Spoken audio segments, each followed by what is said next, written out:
emotions and how to choose peaceful and positive behaviors. This program, there's no formal training required, and we can purchase this book set from Free Spirit Publishing. At the end of my session, I will provide you guys with all the websites that I have. And a price for those books is about $72. So those 3 programs are the ones that I do with the littles, our social emotional programs.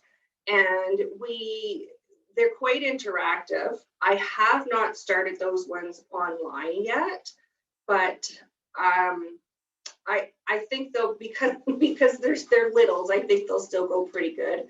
I always bring in books and other literature to go with those ones, just to break the ice and to talk with the kids, to have a laugh, kind of make everything go nice and smooth. So I'm just gonna interrupt you 1 second, Amanda, just for clarity then.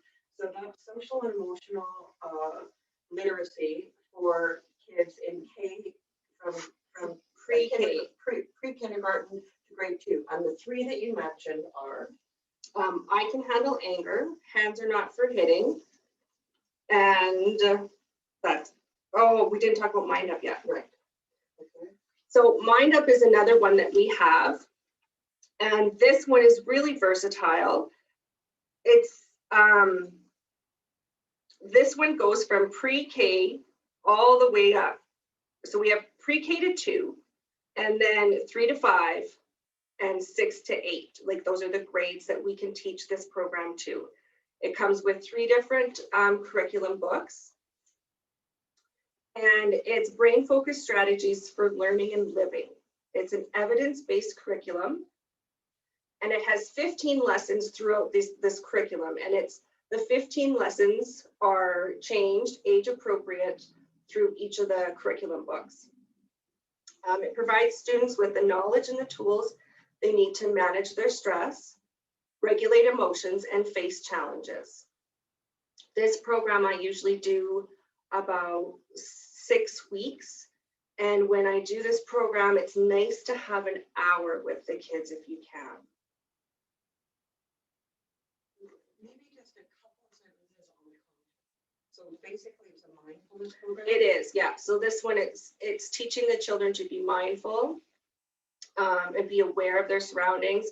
Some of the sessions in there, a lot of the Mind Up program talks about the brain. It goes into and shows the kids their brains. So it shows them we go through their amygdala and their hippocampus, and shows them all the details and what they do in the kids, teaches them their flight or fight response.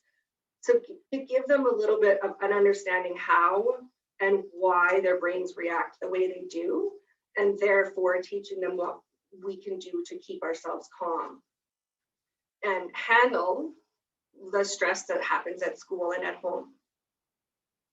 Everybody's good so far? All right. Now, so those were our 3 younger ones. Moving along, we do a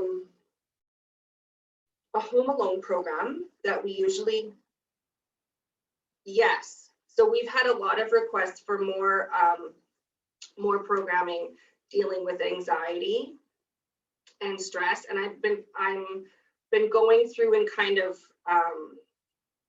revamping some of our programs to bring that into. That was specifically made for the grade 4 classes. I have not facilitated that one yet, though. So our Home Alone, it's a program for youth for 8 to 10, which is more important now than it ever was because of our kids being at home and learning. Normally, when we would do that one, when schools were in, that would be a whole 1-day program that we would go in, provide snacks and a lunch, and spend that whole day with the kids. And we would talk about online safety, strangers, getting along with your brothers and sisters, first aid, emergency response, going through the kids, making sure they have all their emergency contacts, everything that they need. And they, yeah, a huge increase for the Home Alone program. So we ran 2 sessions of Home Alone throughout the summer. Unfortunately, due to restrictions, I could only have 10 kids per session. And we tried to hit the kids that we missed because of course we were shut down. So I might be doing the grade 5s as well as the grade 4 this year, just to give them the information that they missed. Okay, before Amanda continues, I noticed in the chat that somebody couldn't hear me, so sorry about that. My name is Lisa. I'm the Greenview FCSS director here. And there was another person who asked about the mindfulness program. So that's called Mind Up. Mind Up. And it's based basically on an idea from Goldie Hawn, really. Yes, the Goldie Hawn Foundation. Goldie Hawn Foundation, yeah. Yeah. And then somebody asked about, do we do programming for 7 to 13 years? Yes, we're getting to that right now. I just actually want to mention the Zoom fatigue. Lisa and I have talked about that a lot, and we completely understand.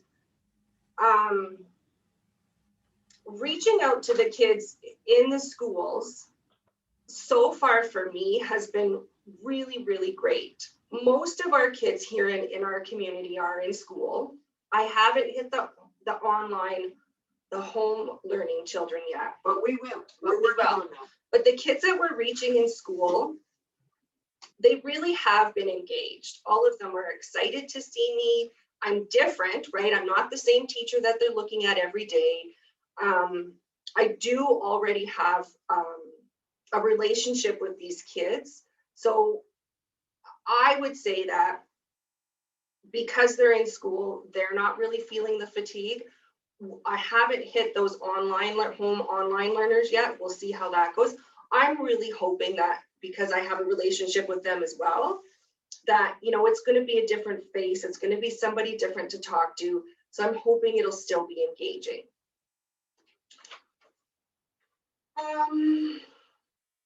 Okay, so we move on to our Why Try program. This is a program that I love. It took me a little while to love it, just in case anybody is new to this one, but I do love it. It's grades 4 to 12. Of course, I haven't hit any kid grades other than 9. 9's about my limit. And it's a really great program, and it uses these analogies and teaching the kids why making those hard decisions in life are worth it. It reaffirms the 3 freedom, opportunity, and self-respect is what it continually teaches these children. And it has these analogies like the roller coaster ride. You can choose the bumpy path or you can choose the straight and narrow path. Which one's going to get you there faster? Why are you going to make these choices? And it comes with videos and activities that are really engaging for the kids. Now, whytry.org has a ton of online resources. They are incredible. The 2 gentlemen who started this program, Hans, and I've lost the other gentleman's name. They are always doing webinars on resiliency, all kinds of ways, and they're all free right now. They have parenting workshops. So I highly recommend check out whytry.org. That program has 10 modules in it. That one usually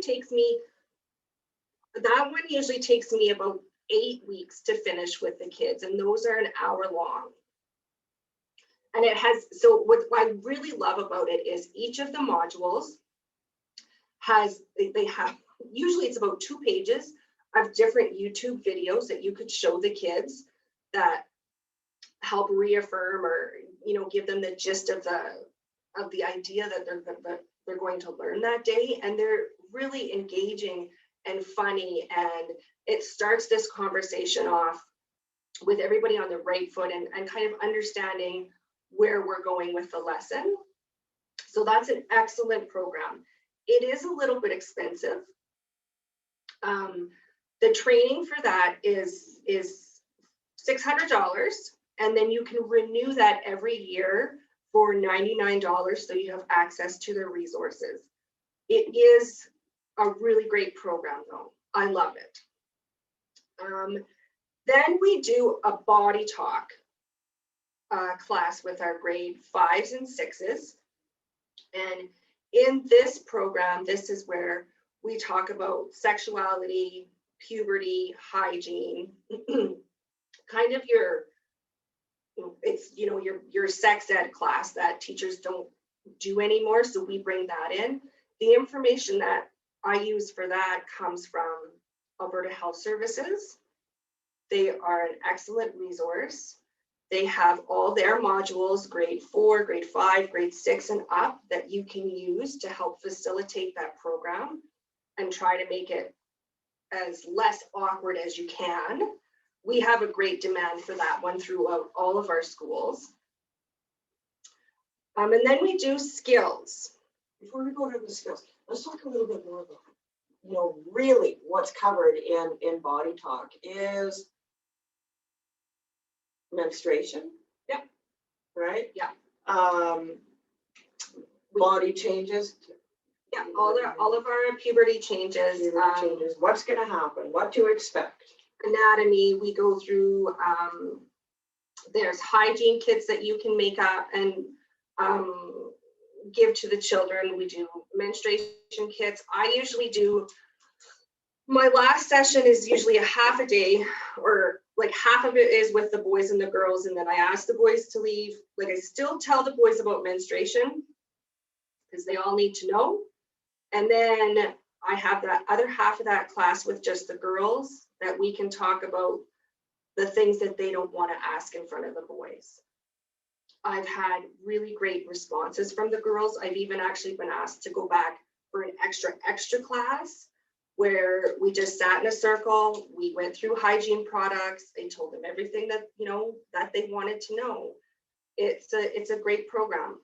And then how many sessions is 4 sessions, usually 4 to 5. Yeah. And those are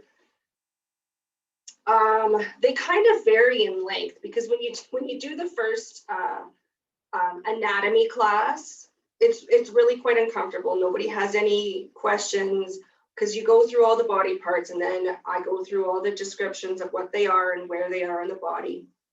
So there's not a lot of engagement there. They just kind of want to get me out of the room. So that one's usually a little bit shorter. But then after that, I would say half an hour to 45 minutes. Yeah. So normally I book 4 classes. And then if needed, like, I will mention to the teachers that I can come back and do that extra class with the girls or with the boys. Interestingly enough, last year when I had done the grade 5s, I had separated the boys and the girls. I spent more time answering the boys' questions than I did the girls. They had a lot of things that they wanted to know. So we have to give everybody the opportunity. Okay, now we'll move on to skills. Skills is a really in-depth program. We do this for grade 8s. There is no formal training required for this program. It's designed for students to learn how to resist peer pressures, to become how we give them information about becoming sexually active, the dangers of pornography, STIs, dating and relationships. We do most of it we go through in every lesson that I teach. Our relationships always comes into that lesson. We partner with the Grand Prairie Northreach Center, and they come in and they do an STI presentation for us. So sexually transmitted infections, and they will do a demo with their models. So they have a penis and they have a vagina, and they bring in all the contraceptives for those. They show them how to use those. They go in depth and talk about STIs. It's a great presentation. But the models aren't live. And so that one is we, it's all, we make sure that all of the information that we provide is recent and up to date. And that one has gone over really well. That one's usually about a 6-week program as well, I believe, and those are hour-long sessions. And, in our community, as well as in most in Alberta, domestic violence rates are super high here. So we want to get in and talk to the kids, give them factual information. What is a domestic violence relationship? What is normal? Assertive training, and a whole lot of information that will hope to prevent the domestic violence rates in our area. All right. One of the last programs we do is Kiddo. So this one stands for Knowing the Issues, Discussing the Options. That one is a 4-week program for kids 6 to 9. And in this one, it specifically targets bullying, cyberbullying, and then domestic violence, substance abuse, and online safety.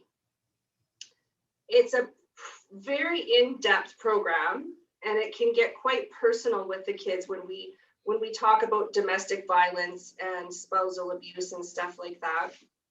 It's a program where often there's questions afterwards. And it is a 4-week program, but if you were interested in this one, I think it should be like 4 to 6 weeks. And then we do a girls' circle and a boys' council. Now, these programs, I don't know if any of you are familiar with One Circle Foundation. They're an amazing little company, and they have a huge selection of modules that you could purchase, and very specific ones. And so we have ones obviously for girls and for boys. And when we do those, they're at the request of the teachers from the school. When they'll say, like, we have a small group of kids that are really struggling with body image, girls, or we have a small group of kids that are struggling with friendship. So then we'll put those 6 or so kids together. It's not usually more than 10, 10's too much. Yes, no, it's the One Circle Foundation. And you can get information on the Boys Council and the Girls Circle. And you can do training in that program. It's 3 days online. It's $420. And like their modules, we have friendship and body image, and then they have gender identity. All of their stuff is gender neutral. They have a lot of modules. I highly recommend you go and look at their website. Oh, good, somebody uses it. Yeah. The other thing I'll just kick in quick is that we don't do it anymore, but we used to offer through that same foundation a women's circle. So that was for older ladies, or no, it was for 18 plus, and just people who had hard time making friends, or new to the community, or just wanted to share some interests and to make some connections that weren't necessarily in the bar. We had a women's circle, and that went over really well. We had that program for about 3 years, and that was also based off the One Circle Foundation. So that's something else that you can do that's not quite for youth, but there you go. Okay. Rainbows is a program from Starfish Family Resource out of Edmonton. They provide a 1-day training, and this is for grief and loss for children. and it gives you the information on how to facilitate with them when they are going through grief and loss, whether it's divorce or death in the family. I haven't had the opportunity to facilitate this program yet, but my training on it was great and the program is really great. And then the friendship groups, that ties in with the girls and boys circle. So a lot of times in our primary school, I'll get messages from our teachers saying, we've got a group of kids that can't get along. So then I pull together information on getting along and how to be a good friend and all this stuff. And then I'll do a couple week session with those kids. And then the last thing that we offer is a babysitting course. And this is organized by me, but we bring in St. John Ambulance and they come and they do a full day training with children 11 and up. And I usually run that about 3 times a year. And there is a cost to that one. That's the only one that we have a cost to, and that's for the kids, and it's $50 is what that covers the. Yeah, it's basically an in and out cost because, you know, we don't make any money on that. It's not a revenue thing, but that's how much it costs to get the contractors here to do it. So that's what we charge. So I'm just reading. There was a couple of earlier comments too. That's basically it for our program. So now we would definitely like somebody else to come up and share your programs. But before we do that, there was a couple of questions about permission forms for our sex ed class, and we can share that out what we use. It's basically a default. Either your kids come, or if you, we talk about what's going to be involved. And if you don't want your child to participate, then you sign a form. It's not the other way around, because otherwise we're going to be chasing, we'll never get the program done. So if you don't want your kids to participate, then the parent signs a form and sends it back, and then they're excluded from the class discussion. But Amanda can share that for anybody who's interested, for sure. And quite often the school has their own permission form that goes out with my permission forms. And the question about, do nurses run the sex ed program? No, that's me as the youth programmer. I facilitate that. Years ago, the health unit used to do it, but now it's us. So that is all of the programs that we have. It seems like I just kind of zipped through them, but if you have any questions, I will do my best to answer them. And I can, answer them in the chat box. And is anybody interested in sharing?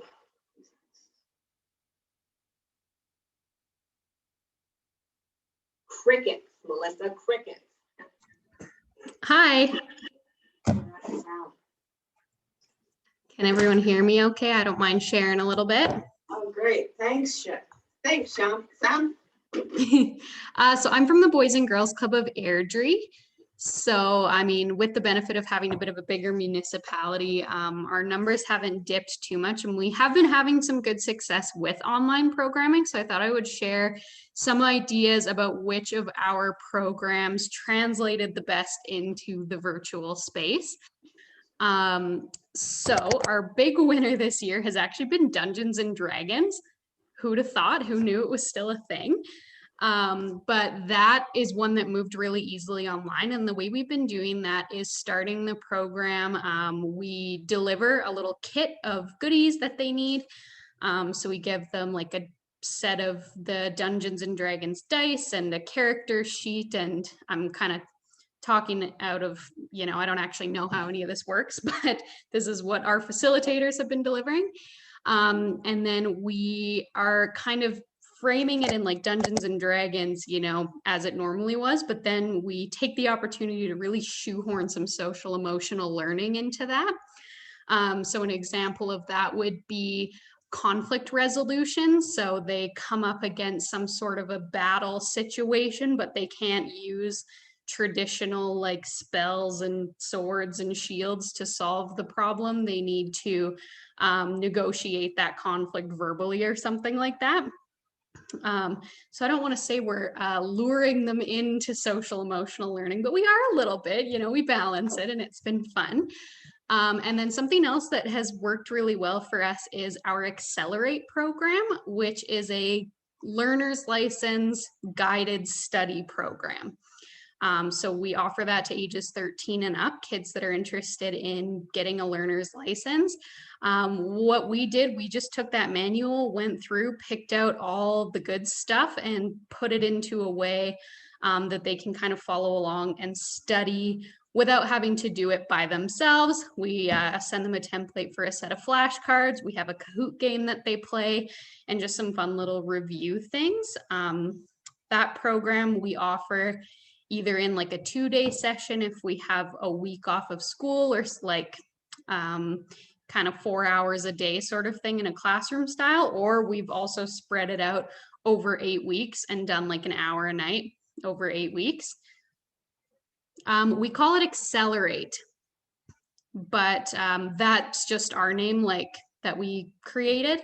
It's not a program that is in the world. We just created some PowerPoints to go with it. So those have been our two really successful. And we've also been doing cook-along programs where we deliver a bag of groceries every week, and then they log on to Zoom in their kitchen and we walk them through a recipe virtually. So building up some sort of kitchen safety skills. So those have been our 3. We actually do the cook along at every age. So we go from age 6 to 17. And then how do we break that up? I guess we go, 6 to 10 and then 11 to 17. We don't get a ton of 17-year-olds when they log on and see that it's mostly 11-year-olds. They usually jump ship after that. But, and then we do, we just like scale up the recipes with difficulty and with skill level, depending on what age we're working with. Yeah, so those have been our big 3.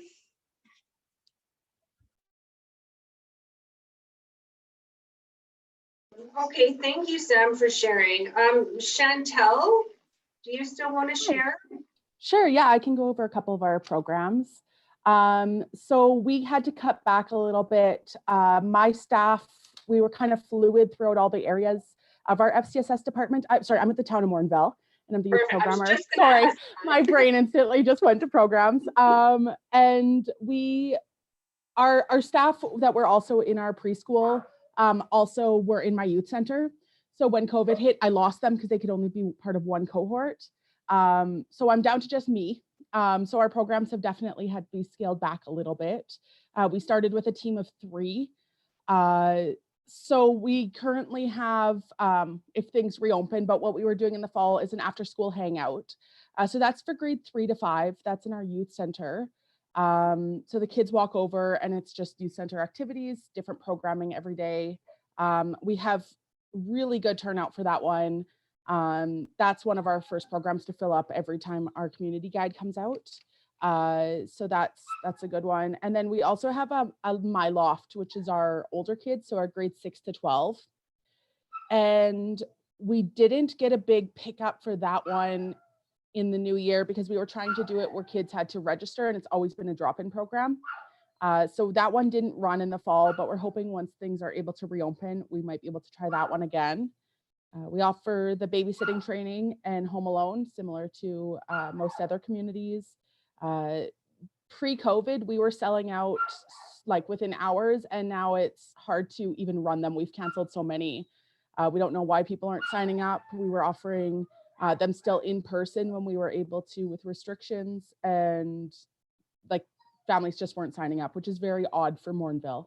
Usually we can't keep up with the demand for both home alone and babysitting. So I'm not sure what's going on with those ones, but we'll continue to try. And I think our next session's at the end of February as a potential, and we have no bites yet. So we'll keep trying for that one. One program that I'm very proud of and how it's worked in our community is Young and Empowered. So I went and took the Red Cross Beyond the Hurt and Healthy Youth Relationship training, and from there adapted to what our community needs are. So it's a 5-week session for grades 5 to 7, And we cover everything from self-esteem and bullying, and then we go into gender identities and harassment, and then we end off with how you can make a difference in your community. So it's kind of a full cycle through the program. Sorry, my dog's freaking out in the back. Sorry if that's a lot for people. We have Morinville Youth Leadership, which is our grades 7 to 9, and it's our leadership group, and they do a bunch of really cool projects throughout the year. So right now they're working on Pink Shirt Day, and we're doing a big video for that, including multi-generational in our community. Each had to film themselves saying a certain word or phrase, and then we're going to piece it all together. We're finding a lot of audiovisual presentations are working really well in our community right now to get information out, since people are, I think, very poster overdone, and social media posts in general is just overdone. It's very oversaturated in our community. And then they're also working on inclusion zones. So at each, they're going to go to all the businesses and community groups in our community to offer them up a signage, pretty much saying they're an inclusion, or they're an inclusive zone. So inclusive of all genders, identities, ability levels, everything. It's something that we're not a small town, but we're not a big town. It's at about 10,000, and we're definitely very old school thinking in a lot of the people that live here, and we're trying to challenge that a little bit with that group. We also have Leaders of the Future, which is grades 10 to 12, which we had big pickup pre-COVID, but since COVID's hit, that group has not run. We just haven't had our high schoolers interested in that. A few programs that we typically have but are on hold right now based on restrictions is our summer camps, obviously. So that's usually grades 5 to 12. And we run about 40 kids total throughout the camp every week. And then we also have a Leaders in Training, which is our volunteer group. So that's grades 9 to 11. And they can come and volunteer throughout the summer for our summer camps, and then they get a certificate at the end. Another one that we were very excited about but got canceled and we're hoping to bring back is Cherish Connections. So that's working with our local seniors home. And we were going to have youth aged or grade 6 and up. They were going to meet me at the cultural center. We were going to walk over to the seniors home, which is only about a 5-minute walk. And then they were going to get paired off. So 2 youth to 1 senior, or a group of 4, so 2 and 2. And then it's just time to connect, play games with the seniors at the home, and both really benefit from that, and really great intergenerational program. But right now there's obviously no visitors at the seniors home, so that one's on hold. But both myself and our representative at AHS was very excited about that one. We did busy bags throughout the summer and spring, and right now our preschool programs are doing them, and they're very popular. People like free things to follow along with. And the last one that we're hoping to maybe do this year, because it got put to the side last year, was a Halloween costume depot. We did a coat program in the past. We've had an amazing community group take over the coat program, so where people donate coats, and then they would go to people in need in our community. So that one's amazing that it's been taken over. But now we have availability to do another one. So our youth leadership team wants to do a Halloween costume depot, because they see a lot of their peers not being able to afford costumes around Halloween. And then this way, all youth can partake in the festivities. Sorry, that was a lot all at once, but I believe that kind of covers most of our programs that we're doing right now. Great, thank you so much, Chantal. Tatiana, do you still want to? Yeah. Perfect, thank you. So I can share a little bit for Sylvan Lake, and I see a lot of my coworkers on here. So if anybody has further questions, they can probably jump in and answer those. But just an overview of what we've been doing and kind of how we've responded with COVID so far to kind of change our programs. So we do the same as Chantal. We have like the after school programs. And we have evening programs as well for the older ages. These are free programs. They're kind of focused on the developmental assets. The after schools are like Monday through Friday, and the evening programs are Tuesday, Wednesday, Thursday or Tuesday, Wednesday, kind of depending on the demand. And so right now it's been a struggle. Obviously, we can't have kids, like a group of kids in our facility.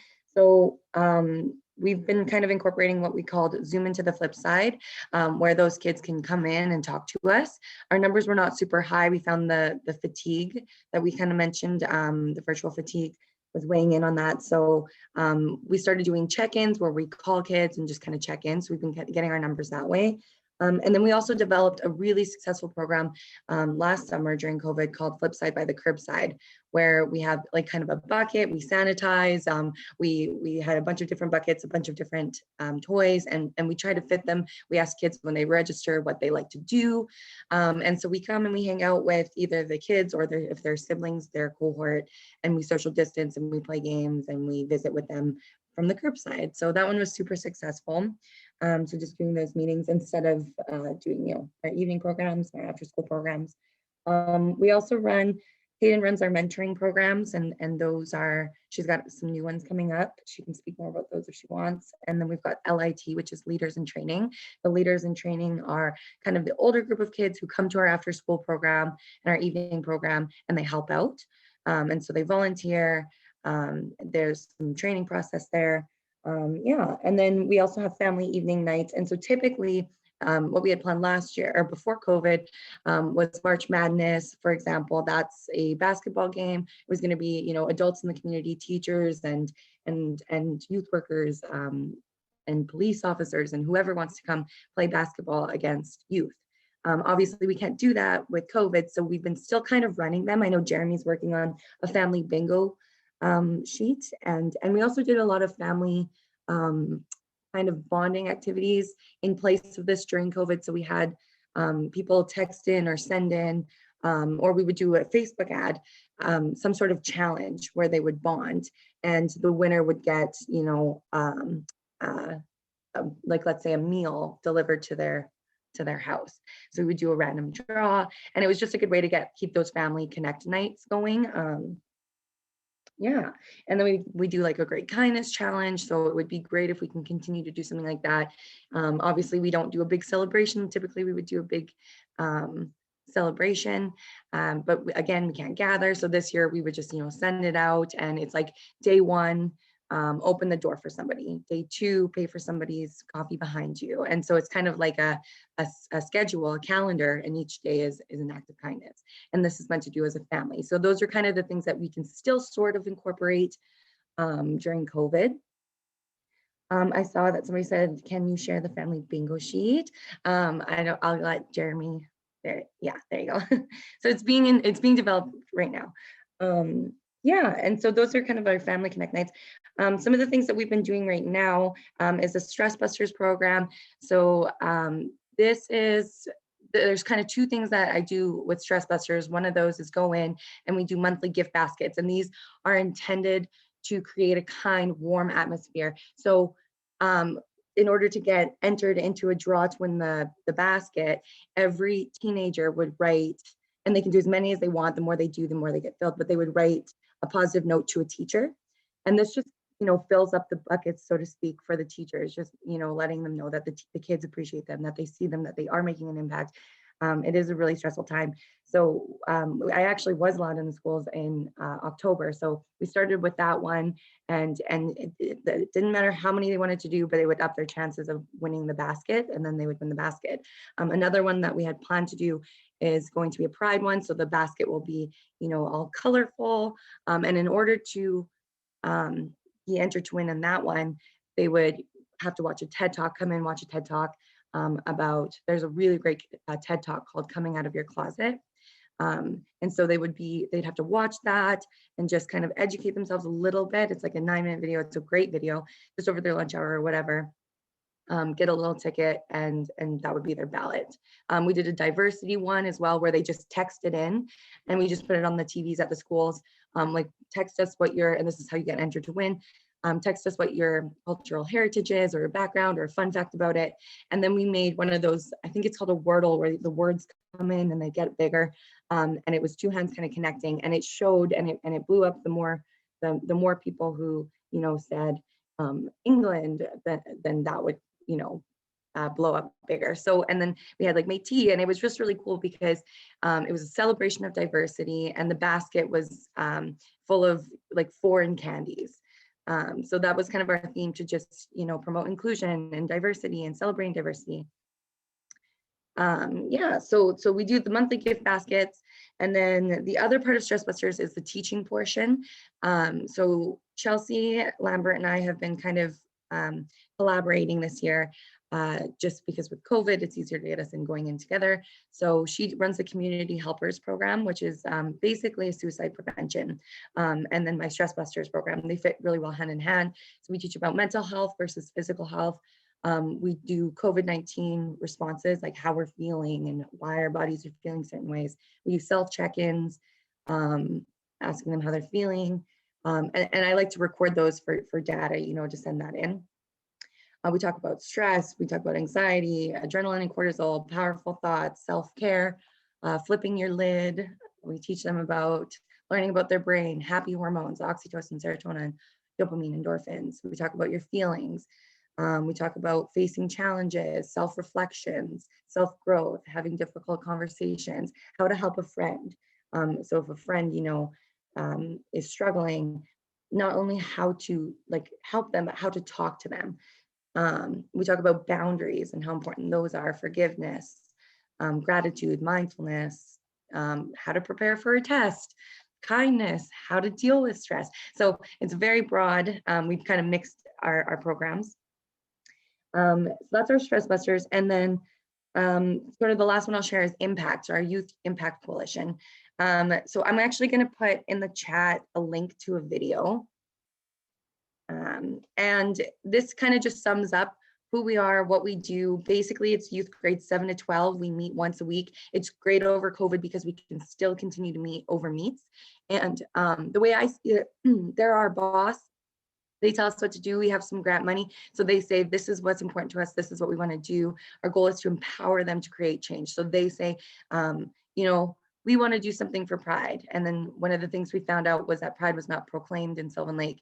So they actually passed a proclamation for Pride last year. That's one of the things that they did. Another thing they wanted to do was respond to COVID and unite us during COVID. They said that, you know, during COVID, there's a lot of, you know, there's people over here with the shouldn't wear masks, people over here with you need to wear masks, and they felt divided, and they wanted to kind of make everybody, they wanted to kind of really enforce unity. And so in order to do that, we partnered with 40 local businesses. They painted the town, made it super colorful. It's still, some of it's still up right now. And they put their little hashtag impact everywhere. So it's cool to see that happen. The police came down and helped paint the town as well. It really bonded our community over the summer.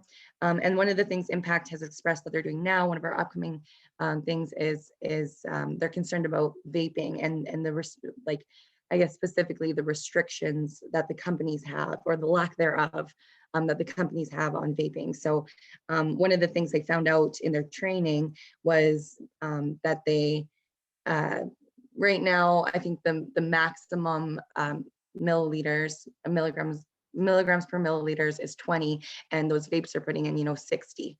And that's what kids are kind of starting out with. And there's no restrictions on what these companies can put in. So one of the things that they're going to be doing is writing letters to the MLA, and they're going to be reaching out, trying to, you know, turn the finger back around at the companies and say, and hold them accountable, and just kind of see if we can get the restrictions on those to follow the recommendations. So that's like their up and coming project. Like I said, that link there kind of shows a lot of the things that they've done, the video. So if you're interested in the Impact Youth Coalition, that's that. Yeah, so if anybody has any other questions, you can type them in, or if my coworkers want to jump in, anything I might have missed. Okay, thank you very much, Tatiana. That was great information. Jamie Lewis. Hello. Hello. Yeah, so my name is Jamie. I'm from FCSS in Coaldale. We kind of cover all of South Central Alberta. And I got hired in September for a brand new program. So I'm going to share some of what we've done so far and some of the things I want to work on moving forward. This is obviously like brand new, so I don't have all the answers, but if anyone has questions, feel free to put them in the chat. But essentially, the program is focused on youth inclusion.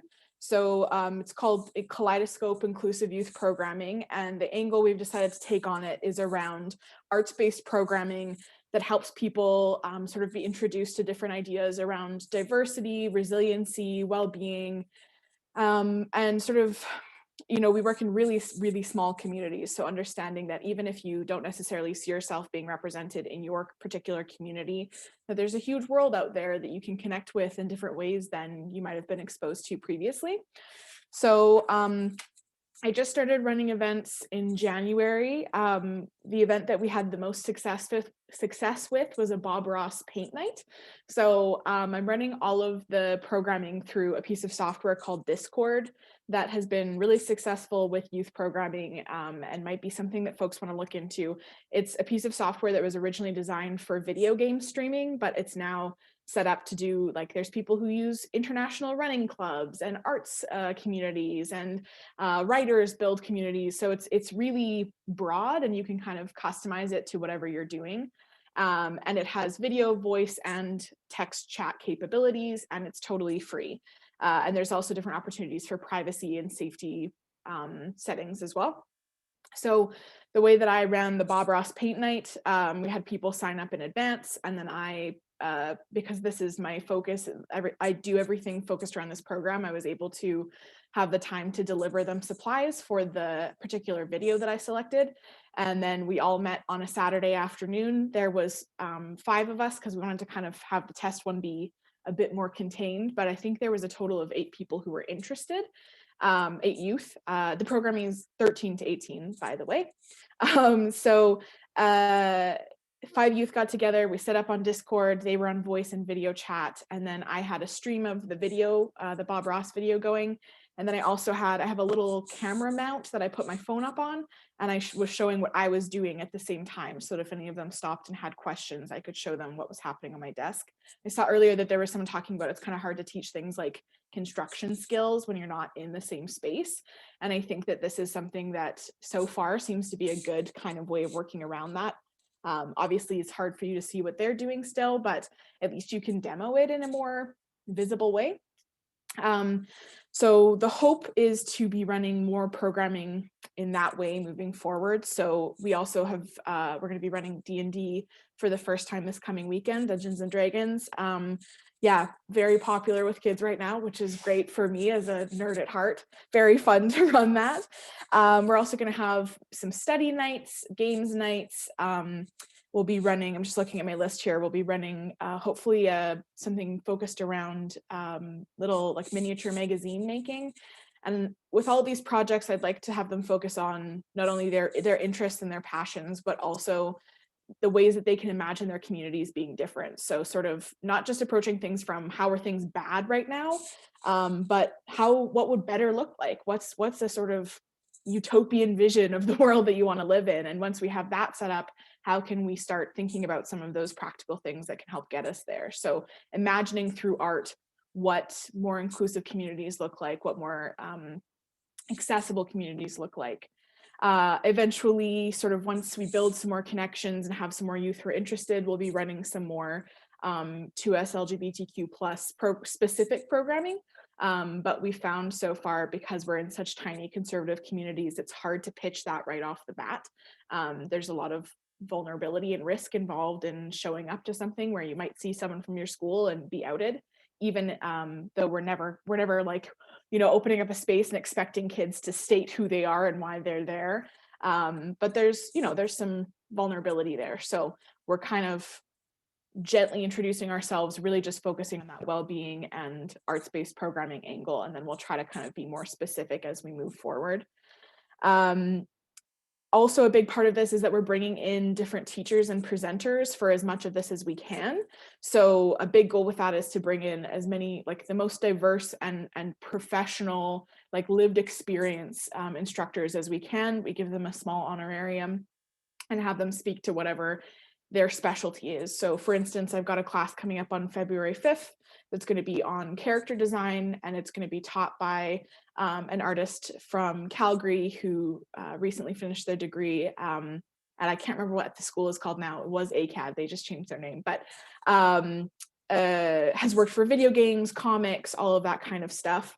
And so it'll be an actual class on like, how do you draw cartoon characters and how do you make them look believable and what do you want to represent in those visuals and all that kind of stuff.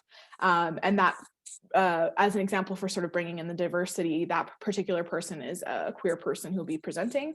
But there's also a really great Black arts community in Lethbridge. I'm hoping to have some of them come in and teach like photography and different music, that kind of thing. So again, it's sort of a, let's normalize how diverse the world is and how we can all connect through art and how we can ask different questions and be present in different ways without it exclusively being sort of a formal, psycho-ed kind of environment. And also because it's such small communities, they often don't have any arts programming, or if they do, maybe it's only offered every other year, or maybe it's in really particular areas.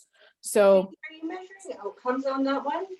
yeah, so what we're doing right now is to kind of just get the presence up a little bit. And then as we start to get some of those youth in, we're going to be doing more specific outcome tracking and trying to figure that out.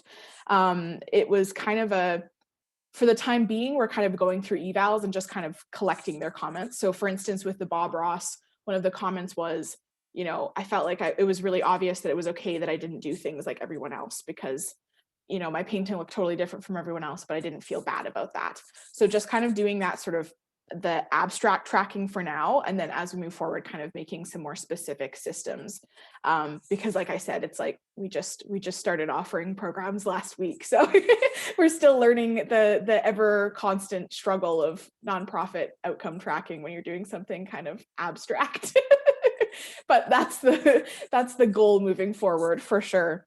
So I think that's everything I kind of wanted to mention here. Yeah, that's everything on my list. But yeah, if anyone had any questions, feel free to put them in the chat. Amy, what FCSS are you with? I'm with Coaldale. Okay, Yeah, South Central. perfect. Thank you. Yeah. Thank you. I'm just noticing the one chat about the kit. And I think that that's a great idea. And it just occurred to me that we could do that kit too in our disconnect box. Because one of the things we didn't talk about, and I know other FCSSs, we did not come up with this. We stole it from somebody down south, but it's a disconnect box and I can grab one. We could start doing that as well in terms of putting a mental health first aid kit, so to speak, in that disconnect box.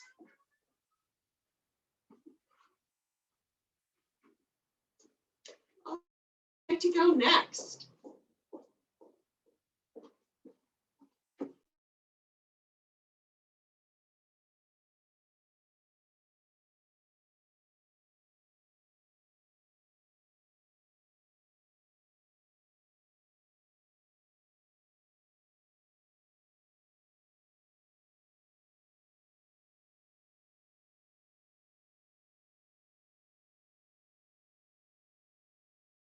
Right. Okay, so hopefully somebody else will put in the chat box who's next, but this is just called a disconnect box. So it sort of is a promotion of Greenview FCSS or whatever FCSS you're working for. And inside is, just a few pages on enhancing your family's connection by simply making the conscious effort to put away your devices. So, there is actually some outcomes on this and ideas of when you can do it. So there is a little scoring guide and the benefits of reduction of screen time, etc. And so it's literally just a box and so actually they came from the States and I can't remember the company, but I can find that out and get back to you. So they're really kind of cute And yeah, they're called disconnect box or phones and tablets. I just want to address something. Kristen had said that since she's burned out and this is warming her tired heart. Oh, good. I'm really happy to hear that. And I think that we're all in consensus when we say that we all feel a little bit burnt out right now. And I really hope that this is inspiring us all for new and different ideas. Do you guys want to take a break now, or would you like to continue on? We'll take a little break. Come back in 10 minutes. So sound good? So we'll come back at 10:20, and then hopefully we'll have a few more people that want to share. Yeah, just type your name on the chat, who wants to share next, and we'll get through as many of us as we can, and then hopefully, I know with the overwhelming response, we won't be able to get through everybody, but I believe Melissa's gonna put another poll up to see if we want to recontinue, maybe next Monday or in a couple Mondays or something like that. But why don't you guys take a 10-minute break, and we'll see you at 10:22.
All right, I think we're ready to come back. Are we ready, Amanda? Yes, we are, Melissa. Excellent. Thank you all. This has been so interesting so far, and I look forward to hearing some more information from everyone. Before I turn it back over to Amanda, just a couple points. We're going to do another quick little poll because there's been such great information sharing. We're interested in knowing if people would like to continue this sort of sharing format, weekly, monthly, bi-weekly, not at all. So we'll launch that poll. And it would also be really helpful when you're sharing, if you can also kind of talk about the outcomes that you're expecting from your programs, just because we have to remember that everything we do with FCSS funding has to come from that lens of prevention. So kind of how are you coming at it through that prevention lens? How are you measuring your outcomes? What are you reporting back up so that we know this is a difficult time in the province and everyone's being asked to do or prove more with the funding they're given. So if we can just remember that everything we do is around prevention, and if you can just add that in, like how are you sharing your outcomes, that'd be very helpful. So I'm going to launch the next poll about sharing sessions. So we're just wondering if you would like to meet. So if you don't mind just filling that in, if you'd like to meet regularly. And I know Amanda and Lisa have offered to host this regularly.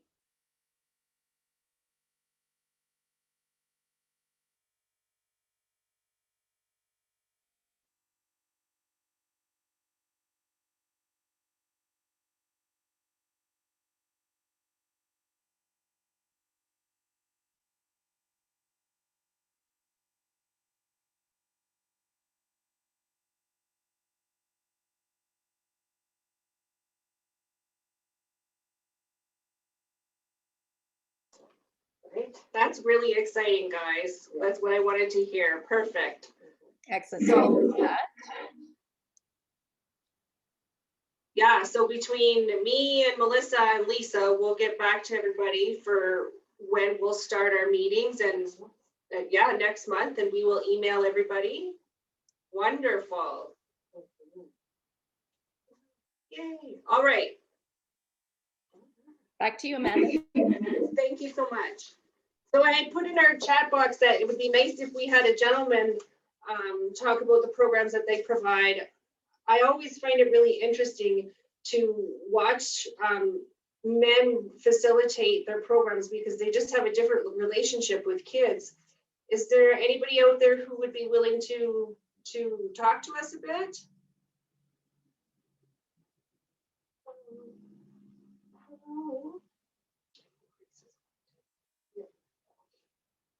Perfect, Reese.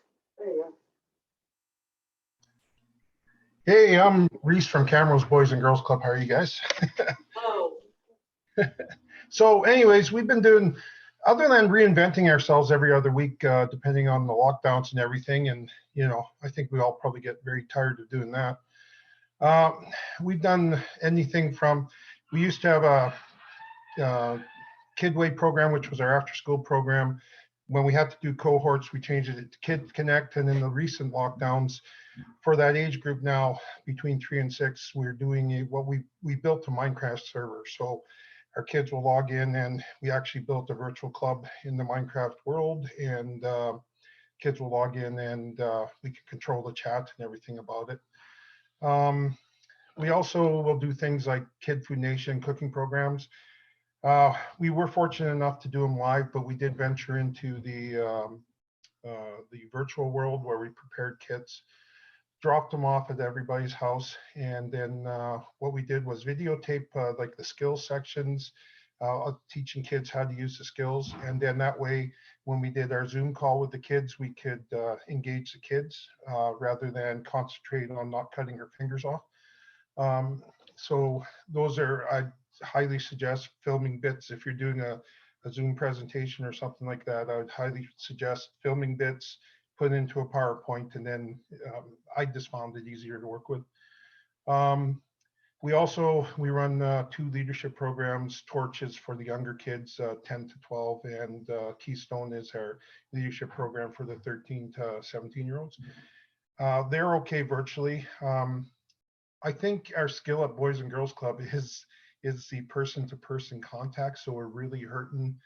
Our programs aren't necessarily growing. We've lost a lot of attendance. I think there's a lot of fear on in-person stuff. There is one program that we continue to do live, and it's called Homework Help. At the beginning of the school year, parents here had the option of homeschool studies or in-class studies.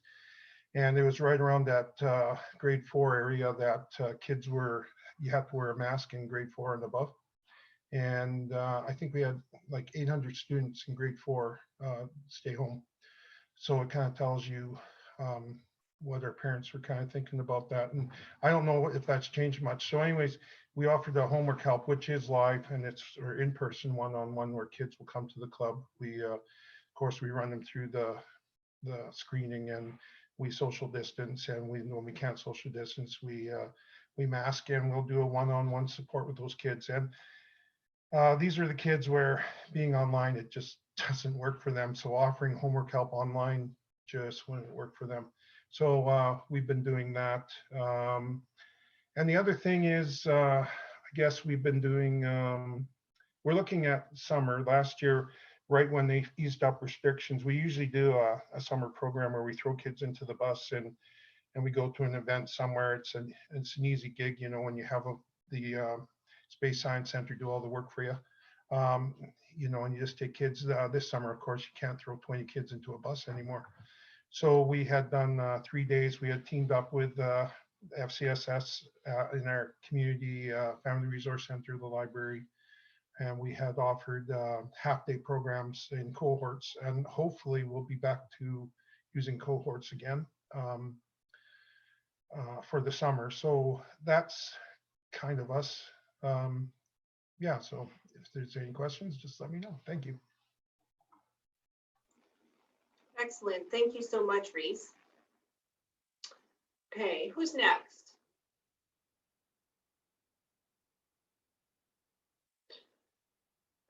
Chelsea wrote that you do the 7-sentence story. Would you be able to talk a little bit more about that for us? Yeah, I definitely can. Thank you. I literally just learned it, as I said in my message. I took a training with Imagine Institute, and they had all of us complete the 7-sentence story. And so I was actually teaching, Tatiana and I were teaching the grade 9s and 10s at the high school during that time. So we just thought this would be an amazing tool for them. And so we had them complete the 7-sentence story. And if I can find it, I don't have it right now. I can bring it up and just kind of tell you what the questions are, but I can definitely send it to anybody that's interested. And so basically what it talks about is your connection to kind of mental health and wellness and how that impacts you. Hold on, I'm just bringing it up. 7-sentence. Okay, so the story or the questions, it's literally 7 sentences. And the first one is, in my life, I am a, and then you identify what roles you play in your life. So friend, student, athlete, daughter, son, mentor was the examples I gave. The second one was, I work, live, or go to school with, and that's where they would identify their connection to mental health and wellness. And you could really change that to anything, what you were trying to get information on. And then the third question was, I frequently experience. So in that question, they would identify how their connection to mental health, or as a result of their connection to mental health and wellness, that they identified in question 2, what they experience as a result of that, and it would be how it impacts them physically, mentally, emotionally, or spiritually. And then in the fourth question, it was because of this, so because of what they experience, how it impacts their behavior. And then 5 goes into, because of how it impacts their behavior, this is how it impacts their life and their attitudes. And then the 6th question says, it would make a difference in my life if I had A, and they would explain something that would make a difference in their life. And then the 7th was my biggest wish. And so I instructed them to put what their biggest wish for their school, community, life, or youth in Sylvan Lake and how it would make that better for them. So I recognize that you're not going to remember any of those things that I just said, but I put my email in the chat, and because if I write your emails down or try to follow them, I will lose them all. So if anybody that wants that template and kind of a little explanation of it, I can even give you a couple examples to see the information that I was able to get from it. If you want that, just email me. I put my email in, but it's clambert@sylvanlake.ca. And I can send that to everyone. And it was really, really incredible, the information that we got. Like I said, it was with grade 9s and grade 10s, but they were so authentic and so raw. And so I did it, and I told them that we wouldn't be sharing unless they wanted to share. So it was just coming to me, Tatiana, and their teacher. And it was just so powerful, the types of things that they talked about and the issues that they talk about, and just how much they understood their world. And because it was anonymous and because we kind of gave them those guided questions, they were able to share that information. Whereas if I would have just said, okay, tell me how you feel in a class with everybody, we wouldn't have been able to get that. So again, if you want to email me, I can send that off to whoever emails me. And I by the looks of it, I'll have a lot of emails. so I'll try to get that in the next couple days and I'll send some information on it as well. Chelsea, if you like, you can send it to me at the association and we can send it out with the recording. Okay, I can do that. That might be more helpful. Thanks. And if anybody does want any more information on it, you can still feel free to email me. Like I said, I'm not an expert on it. I did a training and we did it, and then I just kind of winged it, but it worked out really, really well. And you could essentially change the types of information that you're asking for and give them more guided questions, if that makes any sense. I did it surrounding mental health and wellness. No, that sounds great. Thank you so much, Chelsea. You bet. If I can go back to Kirsten on the comfort boxes, can we talk about that again a little bit? And the mental health? Is she still here? Yeah. Yes. Can we talk a little bit about that? Can you expand on that for us, please? We sure can. I'm Kirsten. I am with the Youth Center with Stony Plain FCSS. Shout out to Carly, who's a fellow counterpart in Spruce Grove. We work quite closely with Spruce Grove. So I'm in a unique situation. I'm covering for a mat leave, and my position started the day that we shut down last year, March 16th. So I started my job and immediately was told to go home and work from home. So I can't speak to, like, I know that honestly, like, the manager of our program, like the FCSS here and the Youth Center, do amazing things when we're not facing a global pandemic.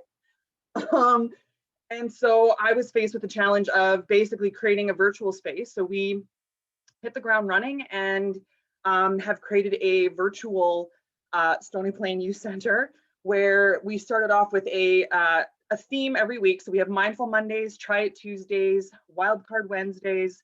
We play games on Thursdays, and Fridays are kind of a fun day.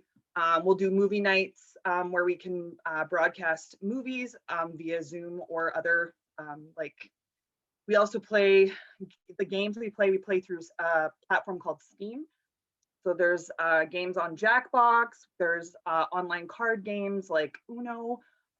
We played Among Us, which I know there's been a lot of questions. It's a huge response with our youth to Among Us. But it's nice to play these things online or with their phones, and then also have the Zoom to be able to connect and make sure everybody's in the same room. We try to make sure that when we're playing games, it's a private room so that we're not having any inappropriateness from outsiders that may not be in our age group, and that way our youth feel safer.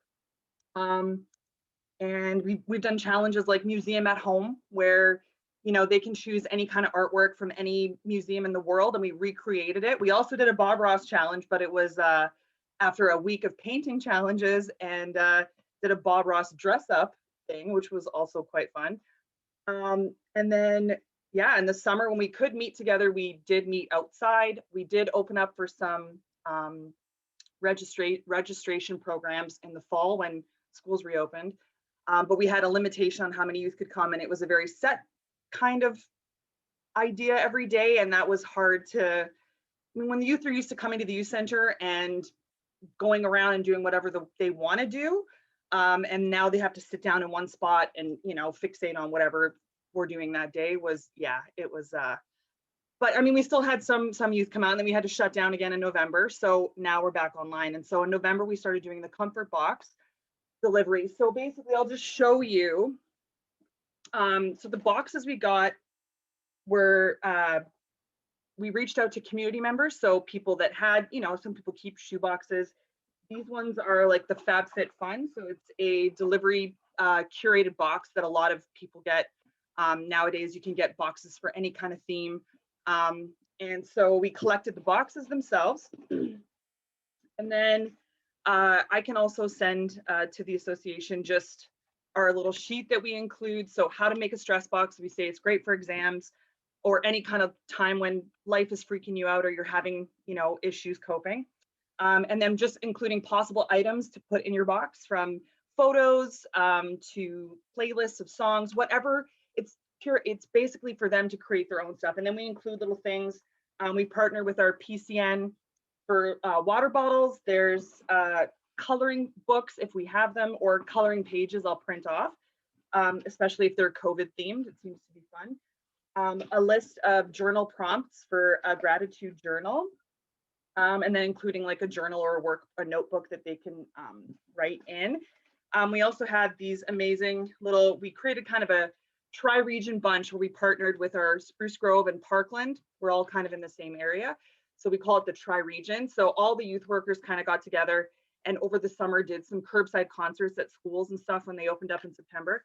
But part of it was even including in the boxes a little stress relief. So it's a bubble wrapped box of Smarties with a prescription. So pop stress relieving capsules as needed. If symptoms persist, take as many of the Smarties by mouth as you need. So yeah, warm socks, like I said, so kind of putting everything in there. And I do porch drop-off. So parents or youth will reach out to me. I'll post about it on our social media. So we have Instagram, Snapchat, and Facebook right now. Facebook, we're getting a lot of parents interacting, but the youth are definitely on Snapchat and Instagram. And when they contact me, I ask them just their age, and then I'll ask, you know, if they identify with certain gender, or if they're non-gender conforming. And then I try to take the items that I have available and kind of add a couple things in that will appeal to that kiddo per se, and basically drop them off. And I try to have a little social distance chat. And I've driven, I can't even say how many kilometers. I'll go wherever, and the outpouring of, and just the stories that it opens up, you know, parents reaching out and telling me what their kids are struggling with, and just being able to support parents in that and saying, you know what, you're not alone. We're all kind of going through it. And the relationships I've been able to build, and even just, you know, kids that have never been to the youth center before are engaging with this as well. So I can send all of the sheets, little thingies that we have to the association. But yeah, it's a lot. And I just want to say thank you to everybody for sharing today. I was the one that said my heart is tired. And yeah, it's been almost a year of trying to come up with new ideas, and the burnout is a very different kind of burnout. But I know that we're all, especially with FCSS, in small communities. So it can be isolating. I've been working from home. I have my dog and my cat. So, and then, yeah, I live for the little interactions of being able to go knock on a door and stand, you know, 10 feet away and at least wave and chat with the kids, even if it's just for a second. So thank you, yeah, for hosting this, and everybody for sharing your ideas. It's so helpful. Thank you so much, Kristen, for sharing. I just want to clarify something with you if I can. So you would post on Facebook a message about your boxes, and then they would contact you and say that they know Samantha in grade 9 could really benefit from this, and so on. That's how you would do it? Yeah, we did. So I post at the beginning of the week. I'll post what we're doing every day on all of our social media. And then I just started adding a little additional things. So I just said, if you know anybody that needs a little comfort this time of year or right now, if anybody's struggling, reach out to me privately and let me know. And we also do, we work with a local organization, like a woman that does all these amazing, she gets her volunteers and she's the one I go to kind of, hey, we need this, or I have a kid that's struggling or a family that's struggling. And we do little hygiene kits as well. So she'll collect full-size items of, body wash, shampoo, conditioner, deodorant, whatever else. And so I'll say, you want a hygiene kit, you want a comfort box, hit me up. I'll get their address and then I just kind of drive over and drop it off. But yeah, so I'll post and then they hit me up privately. I'll put together what I can, set up a time, get the address, and then go do a porch drop off. Is that excellent? Yeah, thank you so much. I think that's just a wonderful idea. And yeah, Kirsten's she's gonna share that information with Melissa, and then Melissa will email it all up. Will email all the information she gathers from this meeting to us all. So if you have anything that you would like to share, a template or websites or anything like that, just send it to Melissa and she'll get that information all out to us. All right, who's next? Gotta be somebody else that would like to talk about their programming.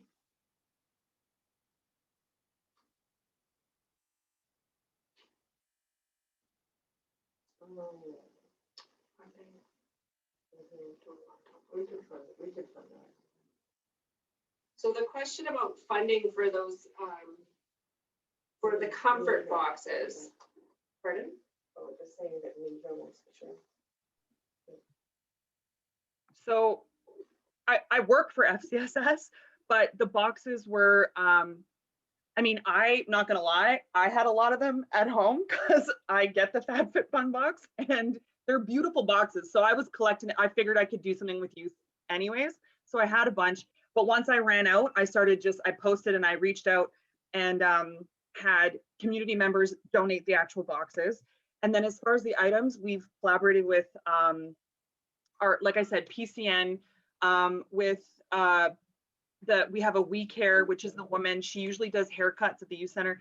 And now that we've been shut down, she collects these hygiene items and reaches out. She has kind of a volunteer base. So a lot of the items that go in, I haven't paid for. They've been donated by community members, or they were items that we had on hand at the youth center that we weren't using anymore. And then if I need stuff too, I can post on our Facebook page. And so it hasn't really been funded per se, but I'm sure if we ran out and we needed more, I'm sure, yeah. If that answers the question. Okay, thank you so much. So I'm going to go to Yvonne. Sorry if I missed you earlier. Trying to keep up with all the chats. So Yvonne Wilson. Hello, my name is Yvonne. I am a family wellness worker for Nehill Regional Family and Community Support Services. So I'm pretty much brand new in this role as it is. It started the very end of August, beginning of September, and that was because of major funding cuts and having to revamp. I was a part of the program, but in a different kind of funding way for quite a number of years beforehand. And Lindsay McNana is also one of my coworkers. So we cover schools that are K-12 throughout all of the Nehill County area. Three Hills is the biggest urban center of our area with a whopping population of 3,200. And then we've got Acme, Linden, Carbon, and Little Hamlets. So it's pretty much Lindsay and I in terms of doing things where we are so fortunate that we are in schools. We are in K-12 schools. We also have a focus though that goes beyond the schools where we do supports regardless of age for community members, wear a lot of different kinds of hats. So we can really make a lot of supports for families in terms of information and referrals, that type of thing. But some of the programs that we can do specifically within the schools, which has been helpful when you talk about the cohorting and the groups and stuff, FCSS has been involved in having some volunteer work to make groups available after school for girls and like elementary and teenage girls. Prior to COVID kind of stuff and before these funding changes, we would do similar things like Home Alone, bringing in students for a day and going through everything in terms of safety, cooking healthy foods or low maintenance type things that they could prepare. So with COVID, we have had different changes where we have done, like before when school shut down really big last year, we would do the online visits, phone visits, check-ins, go and do the backyard visits, out on the deck, any kind of way of having those social connections with individuals. And whether that was even just dropping off packages for not only the child or the youth, but also for the parents to do activities or to support them with parenting type things as well, and wellness and overall ways of just managing during these difficult times. Some of the programs specific to youth and children that we can offer in the school context, but then still working within the cohort thing, it's difficult because those kids are in that class and that's their group for the whole day. So we can't do necessarily pullouts, or we would get all the girls from grade 5, that type of thing in a class or in a school when we have maybe 2 classes. We can't combine those. So in an effort to get around doing some of those things, being available to deliver whole class sessions that really focus on resilience. So some of the ones that have already been mentioned, we've done like Mind Up, that's a possibility, but Strong Kids is another one. And it really focuses on building on resilience. Those books are available. You can look them up on Amazon. They're Merrill's Strong Kids, and they have different things where you can pull out, but it really talks about our brain, just as Mind Up does, in terms of our amygdala, how that impacts so many different things in regards to stressors, but building on understanding our emotions. How do we identify our own emotions, helping others to deal with their emotions? How can we understand other people? Dealing with anger, problem solving, those different things. So far that's been a really positive piece in my experiences in delivering that with our grade 4 students. And that's again, a program that is available from K all the way through high school. So there's the different levels that you can use, and you can get the books and then tailor it to work to meet your needs. There are 12 sessions in those. There would be the ability to modify that, to adjust it to what would be a viable thing. It would also work really well to do like a Strong Kids, like after school kind of program. It would be a fun thing. I like it because it doesn't have any kind of a stigma attached to it. It's just fun, and who doesn't want to be emotionally strong, right? But that's a really positive program. Another one that is available, it's a smaller focus, and that's through the Psychology Foundation of Canada, and that's Stress Lessons. So it ties in nicely because it fits in with Kids Have Stress Too. And there are, again, different levels that you can access. You can download them. There's a fee for some of them. If you really hunt and search online, you might be able to find some free PDF versions of those lesson plans, but you can deliver that. And again, it helps individuals to understand what's happening in regards to stress in our bodies and coping strategies and handling big emotions, those different types of things. Other programs that are utilized more sometimes in a classroom level, depending on the nature of the class, or one-on-one zones of regulation. So being able to help individuals identify what their feelings are, where they are on a continuum in terms of, are they feeling like they're comfortable, able to manage, but also building on them the opportunity to understand what are ways that can be helpful in coping and utilizing some strategies. Another really fun little thing that I found, and it was looking at just helping kids to understand feelings. It's a whole series of books. And if you get permission from the author, you can use them. You can make video recordings of the books, share them on a smart screen just with the physical distance requirements. I've taken those, but they have, oh, just a second.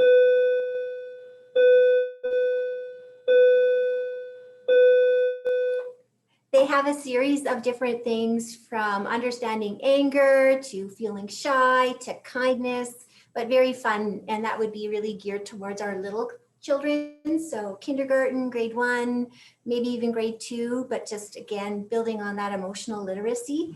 And then there are different things that you can access. She's got a video on anger, and then there's free PDF web pages and or different things like that that you can download. So that's something that is a possible. With Yvonne, who is, what are those books? They're called A Little Spot of Kindness.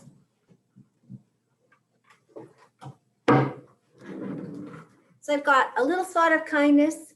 Diane Alber, A-L-B-E-R, is the author, but it looks at confidence, anxiety, sadness, and just, all around fun kinds of things. But the kids really seem to think those are positive. And what I've done with those is I put an information package together, and then I'll link different resources for parents so that they can access, maybe supportive resources within their community, or ones that are more specific that tie into helping kids manage big feelings and emotions, and a take-home activity as well, so that the kids can practice these different types of behavior strategies and just talking about feelings within their family or with their caregivers. Other things, as mentioned, just with COVID, FCSS here is looking at doing virtual family game nights, looking at building ways to maintain those connections. We also did like a purple shirt day in November. So really just trying to encourage that visible piece of showing our support for healthy relationships, but that was in support of domestic violence awareness, right? Prevention. And then in February, we'll focus on kindness related activities. So again, using social media, different ways to encourage different kinds of acts of kindness, and whether we can, have a day where we can wear like pink shirts, tying that in with Pink Shirt Day, but also being able to promote ways that can foster kindness through random acts of kindness. Other things that are kind of not direct programming, but very much supporting our children and youth. We have Birthday in a Box. So individuals can contact Nihil Regional Family and Community Support Services and be eligible to have like a birthday box of things to take home. So if financial things are causing a lot of stress for individuals, that takes some of the stress out of being able to provide a birthday celebration for a young person. Tools for School, Kids Sport, and another program that again ties in with parents, but we're looking at doing this with youth in the future once we get a chance to try this out. It's Parent Cafe. So it's training that's available through Strong Families, and that is being an online cafe encouraging connections and discussion regarding protective factors. So building on those opportunities for people to connect. So we'll do our first run with parents, but we're also hoping that we can implement that and then have a way of connecting with all of our Nihil area youth in ways where it doesn't matter if they're from a little tiny place, right, down in 20 minutes away from the big metropolis of Three Hills, that kind of thing, that we can build on those connections. So those are some of the direct kind of programming things. Other things in terms of supporting children and youth is just the one-on-one support. We are meeting in person with individuals and offering, that direct support for them, and available to give resources and information and connecting them with community resources or outside of the area resources. Thank you for your time. Thank you for making this possible. Great, thank you so much, Yvonne. I want to go back up to Terrell's question. This is we missed it the last time, so I'm going to read this out loud and let's have a discussion on this. It says, he's wondering if anyone has seen a shift in youth programming since the development of Family Resource Network across Alberta. The FRN in our municipality takes a lot of the youth programming now as well. Does anybody like to share on that?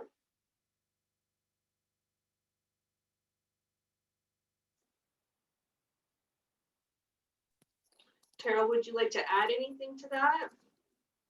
I could speak to that a bit. Programming is fully funded through the FRN. So let me just turn my video back on.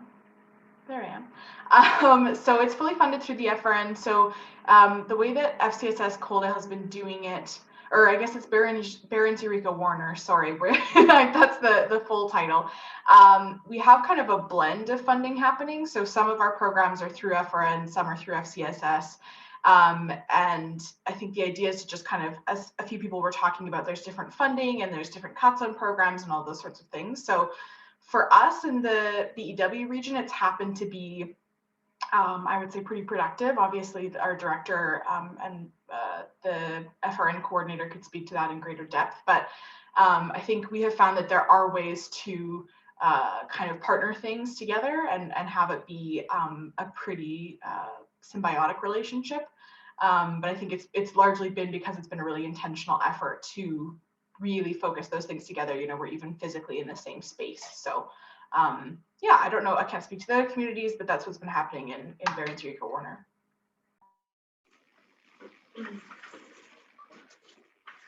Okay, I can touch on that a little bit. So in our area, our FRNs are covering a huge area, and I was quite concerned at first. My concern has not been really alleviated.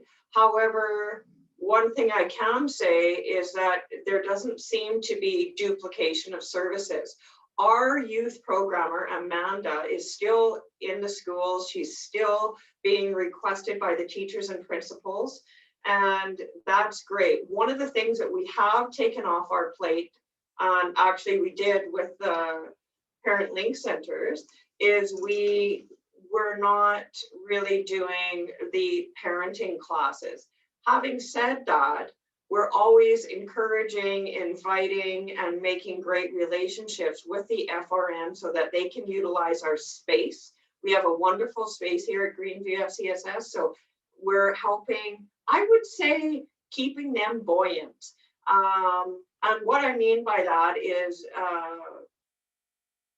putting their parenting programs on our Facebook, ensuring that they're always invited to our interagency meetings. If they can't come, I will, as the host, ensure their programs are communicated to the public. I think they've had a hard go because of COVID, just trying to get traction. And I would say our home visitation worker, et cetera, which isn't ours, but our FRN home visitation, they're struggling to get families. And we know that there's families in need. So that is a bit of a concern. And then some of the programming that they're doing has got a little bit of an uptake, but I wouldn't say people are crashing down their doors. And just personally speaking, I'm not convinced. I'm not convinced that it's a provincial program that is succeeding in our area, and that I'm going to give them time, very patient. But as I say, I think our FCSS is trying to keep them buoyant. And but in terms of how it's affected our FCSS programming, not much. We're staying in our lane. Yeah.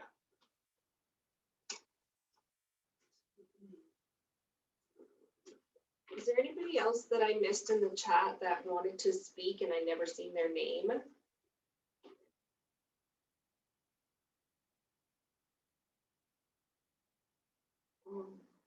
Trina Molnar, I had written your name down. You had written about the mental health projects. Would you be able to expand on that for me? Yeah, I don't know if you guys can hear me with this on. Can you hear me? Hear you. Okay, so back in 2007 across Alberta, there was the mental health capacity building projects that happened. I'm not sure how many other communities still have one, but we do. And we did struggle. Well, for years, we've struggled to collaborate with the school because they're very much a silo. They like to keep their programming in-house, and that mental health capacity building project is right within the school. So they do a lot of the programs that you guys were talking about earlier, like the resiliency and the women's circle or the girls circle programs, and they offer a lot of that, and they get class time to do it. So our connection within school hours with those kids has always been really hard to connect with them. So I don't know how many other communities have that, but partnership's been tough. We have been able to partner with them on some community and some parenting things, but as far as the youth goes, that's always kind of been a silo within the school through that mental health capacity building. And I know that they just got extended funding here through AHS. So like I said, a lot of the programs that you guys were talking about doing in school, and it sounds like you're doing in school, are already being provided through a different agency here.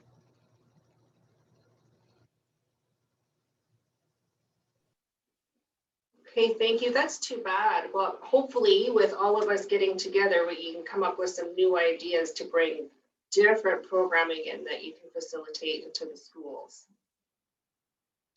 It does cause a barrier because it's hard to connect with the youth that really need programming the most. Like the ones that we see from the outside looking in that need services, it's really hard to connect with them, especially right now because everybody's burnt out through Zoom. Nobody's like, we were offering the online like cyberbullying and Home Alone and all of that as well, but it's really hard to get people to sign up for it. And I mean, our community is small right now anyways, and has lots of other issues going on, but yeah, so that connection within the school and that partnership has been a challenge always. So, but we keep trying.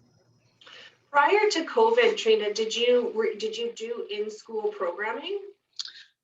Years ago, I used to have an FSL program, and that was the only way. And even that was a challenge to manage. We very rarely had space allotted to my FSL, and that's Family School Liaison. We struggled with space, like office space for them to talk to kids in the school. There was a real challenge with getting the referrals from the school to the person. Like it was just a tough partnership. For a while, I covered a mat leave position and developed a lot of changes within that program. But then when I left, it became a real challenge to manage again. So I ended up canceling that partnership actually, because it just wasn't a good use of staff or money. So, and again, some of the barrier there is that mental health project is right in the school. I mean, they've replaced the school counselor position as well. So the school doesn't have its own counselor. That counselor council service comes from the Pause Mental Health Project. So, and it's a good program, don't get me wrong, it's a great program, but it's really eliminated our opportunity to get in and meet those kids face on. So we tackle more of the family stuff in the younger kid programs and focus more on the community programs and how we can connect with them. So. Okay, awesome. Thank you so much. Yeah. Terry had a question about volunteers. Ask her, just ask her. Hey, Terry, you have a question about Terry, you had a question about volunteers?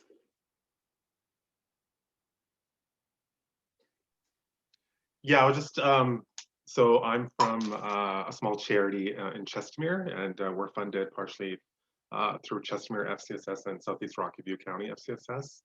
And just in regards to our programming, we found a lot of success utilizing mentors over the years, and just how engaged youth can get, particularly boys aged 10 to 13, because we use the One Circle Foundation curriculum. So we have separate boys, girls, we call it Shout. That's our program name for it.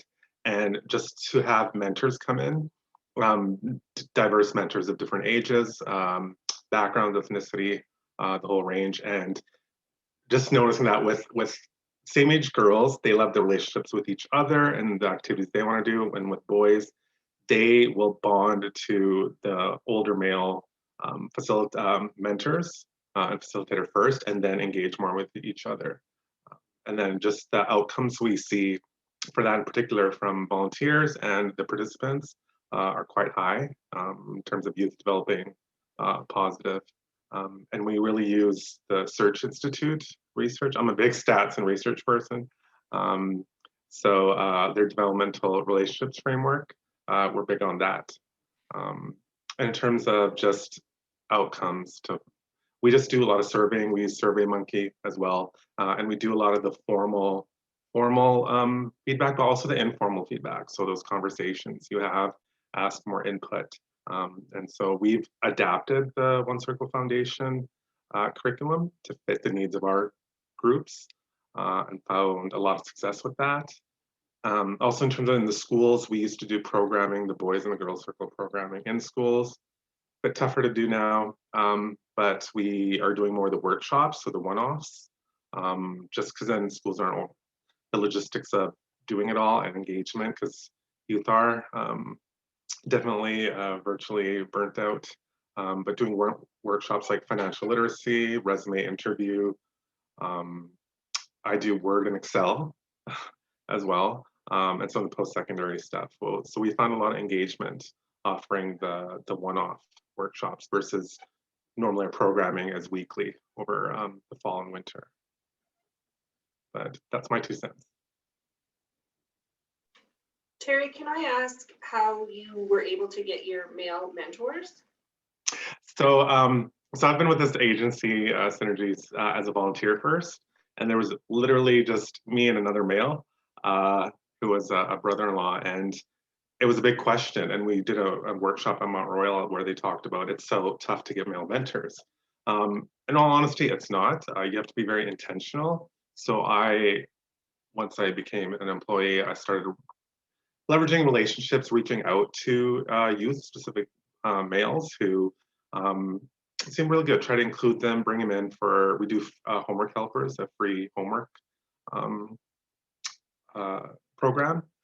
So for a lot of, as you start meeting people, you talk to them like, hey, how would you feel about mentoring? Because a lot of the males, the barrier is they don't see themselves as mentors. They have this false kind of notion of what it is and what it is. But we started doing, when we did the males only group, we started our programs with the sharing circle. So best worst part of your week, and then you have to answer a question regarding self-disclosure of some sort. But just it grew to the point where we have too many male mentors, so we had to start cutting it off. But if you're just very intentional with that, on having those conversations, starting off with one-on-one, and then whether it's inviting them out for not a beer and pretzels night, but that's what a lot of people call it, but certain events and activities, and do that ask and talk to them and explain to them what exactly is mentorship. And I'm big on, volunteer hours looks good on a resume and kind of selling it that way. On a side note, one of the best things for engaging boys, which might sound funny, but it's Doritos. Having free snacks, obviously, it's great, but Doritos particularly, I would always have for workshops, because then youth who come in, people come in, everyone's a stranger, but then you have something to relate to because everyone knows about Doritos. You have a different flavor, your favorite flavor, and you can argue which one's the better one, but it's just that communal thing that helps as an icebreaker. But the stuff I've done with Doritos, honestly, is like I wrote a paper on it kind of thing, but very, very handy. Excellent. Thank you so much, Terry. No problem. I'm going to go over to Melody now with the County of Grand Prairie. Would you like to share a little bit? Hi, more so an introduction actually, because I started in June, so I can relate to coming in during a pandemic. And so I'm with the county, and my role is child, family, and youth team lead. And I went, what does that mean? Because of course we were canceling programs left, right, and center. So what we typically do at the county are things like summer camps, which all got canceled last year. So this might be my first year going and doing summer camps. So I really look forward to another session on how we might re-engage that. But we also have a community-based program where we do things like Home Alone. So a lot of the things you guys have already mentioned, but I really love hearing about some of the SEL programs and some of the stuff for the littles, because we do preschools all the way up to the community school liaisons. I really found, if Trina wants to connect with me later, we have a great relationship, and I agree community capacity building grants around mental health are being challenged with some of our school partnerships. So that's something I'm learning a lot from you guys about the program. So I'm looking forward to doing some of the boxes. I'm really hoping that come, another month or so, we won't have to worry so much, but I have no prediction skills, so we'll worry about that later. And Terry, I did a dad's program before I went into the role with the county, and I agree, getting dads out and getting male mentors is so about intentional asks, and it's about that networking. So I love that, and I really resonated with that, Terry. I might actually send my email to you to get some more information about kind of I'm also a data geek, so anybody also looking for research or surveys, I'm gonna kind of queue up on that as well. So, so things that I think that haven't been mentioned that we're doing. I think our school liaison program is really, really strong, and that's probably because of the effectiveness of our partnership. We've also did some of the partnerships around engaging youth and the Home Alone. We're actually doing a virtual program of the Home Alone, which is, we're going to give that a try. Will be our first time doing it. We're actually having a subcontractor do it a little bit because honestly, the rate was just so much cheaper, and we're having staffing challenges in terms of getting out into some of those groups. And of course, our group and our actual physical locations are hard. Like you guys are having troubles with some of your school engagement, and our school liaisons are really having to adapt between virtual, home, but they're every day they're still in schools for the most part, except for when schools have gone distance, which has kind of been some of the challenges that we're seeing as well. Let's see, is there anything else that you guys mentioned? No, Family Day Unplugged, which I think I'm going to add on that box. I love that box that you guys showed, so thank you for showing that. So yeah, those kind of what going on up here. So thanks, guys. Perfect, thank you so much. How about Shannon with BEW FCSS? Hi, everyone. Hello. Good to see some faces. I am the program coordinator for the Youth Do Crew. So it's our youth volunteer program at Barons Eureka Warner FCSS. So we have a pretty big service area down here in Southern Alberta, but the Do Crew runs in 4 small rural communities. So Raymond, Taber, Coaldale, and Colehurst. So every day is a little bit different. I'm kind of all over the place. I do a lot of driving for sure, but it is nice to see some faces here. I know I follow a lot of other FCSS youth programs on our Instagram, so it's kind of cool to get to see the minds behind the media or whatever. So, but yeah, so our program is actually funded. It might be a little bit unique. It's funded through Employment and Social Development Canada, so the federal government, and it comes through Canada Service Corps.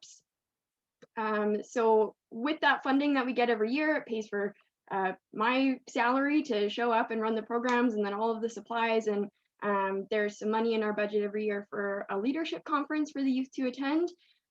This program started in March 2019 was the first year that we received funding. I myself started in May 2020, so I also relate to everybody who has shared that they're starting in a pandemic and kind of wondered how you manage the world of youth engagement when you can't really go out and engage people. So it's exciting. We just received notice last week that our funding has been extended for another year. So we're excited to keep continuing this work. But through our funding, the youth are supposed to meet 120 hours of service per year, which is really difficult, even when there's not a pandemic going on, just to get youth from rural areas who are already so busy and so engaged in their communities to show up for 120 hours. But they work together on some really cool service projects. So this year, at least I'll touch on my own experience working with the youth. In Taber, they put on like a COVID-friendly haunted house in collaboration with the town of Taber. And it was like a trick-or-treat parade. And it was really, really cool. The youth decorated the entire room. They came up with the decorations and the whole plan. And the mayor and the CAO of the town of Taber came and met some of the youth as they were decorating and talked to them about their volunteer experience. We've done some other COVID-safe projects. It is difficult to get together and work on projects, which is the intention of our funding, and the intention of our program is kind of that camaraderie and conflict resolution and communication skills that you get from working together. But we've kind of done the best we can. So some of our groups have made activity kits for younger kids, which has been really cool. We've been able to work with some of the family support workers through the FRN and connect with families with younger children and distribute kits to younger families in the communities of Coaldale. And we're working on it in Colehurst as well. So that'll be really interesting. Some of our youth are planning a coloring contest for Colehurst Elementary School. So really the main emphasis of our program is that it's driven by youth for youth. So they're the ones kind of identifying, they could be called social issues in their community.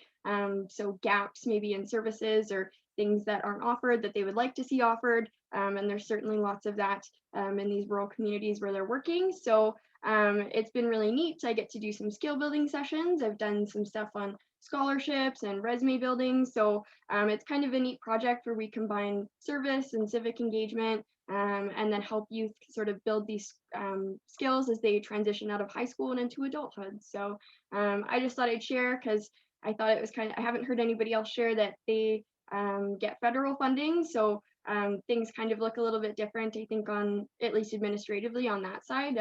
But it is a cool project, and I guess shameless plug, if you're interested in seeing what the Dew Crews get up to, you can always follow us on Instagram or Facebook. We have our own pages there. So yeah, thanks for letting me share today, and thanks everybody else who has shared. It's I think someone else said it's easy to be kind of burnt out, but this conversation has been really inspiring and a really nice way to start off my Monday. So it doesn't really get much better than this. So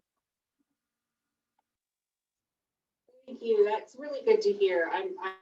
I'm really happy that everybody is finding this useful and uplifting and inspiring, and I'm really excited by that. I kind of feel like we're winding down a little bit. Is there anybody else that would like to add anything?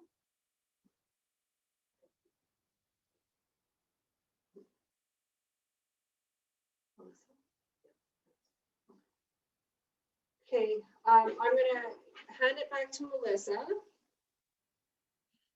Great, thanks, Amanda.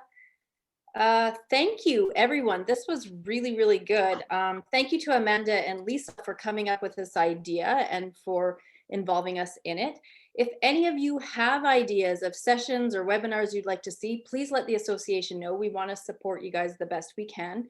We'll also work with Amanda and Lisa about getting the next kind of youth programmer sharing date set, and we'll send that out to everyone.